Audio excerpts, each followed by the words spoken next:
Nyinyi ni matajiri, lakini msio matajiri wa kufikiria kwamba mtaendesha bodaboda mpaka mwisho. Mnaweza kujenga barabara, mnaweza kulima mashamba makubwa mkafanya umwagiliaji, mnaweza mkafanya shughuli mbalimbali za uwekezaji kupitia michango mnafanya nini? Mnajichangia. Na serikali kaendelea kuunga mkono. Hiyo ndio ilikuwa maana yangu. Mimi sifikirii nyie mkaajiri hivi. Wewe kama unaweza kutengeneza shilingi 10,000 au 20,000 kwa siku, unataka ajira ya nini? Unataka ajira ya nini? Cha msingi sisi ni kukuwezesha ukae vizuri, uheshimike, usibugudhiwe kwenye kazi zako, usisumbuliwe, mpewe mafunzo, muwe na leseni. Hapo atio yuko hapa.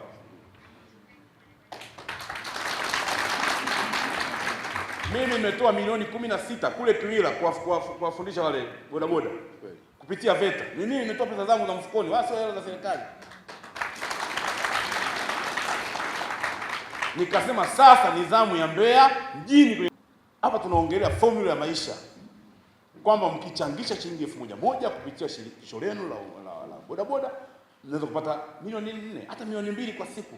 Kwa mwezi ni pesa nyingi. Na mimi nikasema mjifunze sana kuwa na nidhamu. Nidhamu ya pesa, kusema ukweli. Huko ndio kutawavusha. Leo mnaongea hapa, lakini kesho keshokutwa mkiwa na tabia ya kuto kusema ukweli, kuto kuaminiana, yakaja na mabilioni, mtavurugana wenyewe hapo. Naongea uongo? Mtavurugana pia. Mnatakiwa kuwa na discipline ya uadilifu, kuwa waaminifu, kusema ukweli, mpendane kama wana Mbeya, kama Watanzania. Ndio tutafika tunakotaka kwenda. Lakini muaminiane.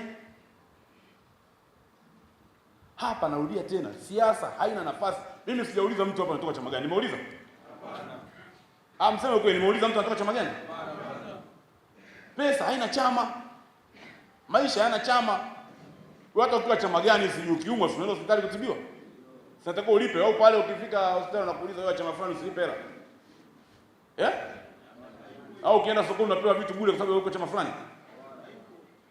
Sasa mimi naongea mpango hela.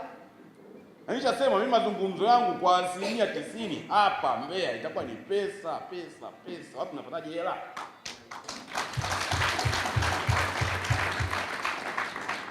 Mimi sina bla bla zingine, mimi naongea mpango ya pesa. Kwa hiyo yale yanayoongea kwenye mitandao yale ni potofu, ni maneno ya uchonganishi na wala msiape nafasi.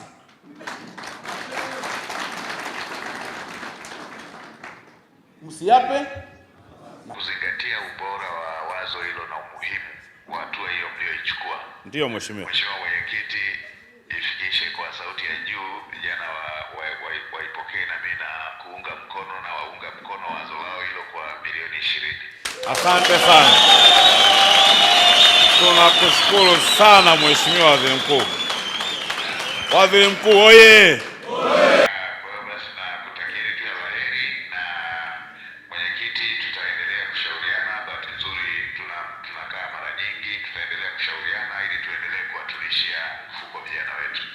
Tunakushukuru sana Mheshimiwa Waziri Mkuu. Tumelipokea na vijana wamelipokea kwa mikono miwili, wanakupongeza sana. Huo ni mwanzo mzuri umetuanzishia, na sisi hatutokuwa mbali kuhakikisha kwamba haya makundi yote, bodaboda, bajaji, machinga, mamalishe, vinyozi, wafundi carpenter, wote makundi tutayaweka katika vikundi ili tuweze kuhakikisha kwamba yanapata uchumi na wanajikwamua kwenye maisha. Na hiyo ndio dhamira ya Mheshimiwa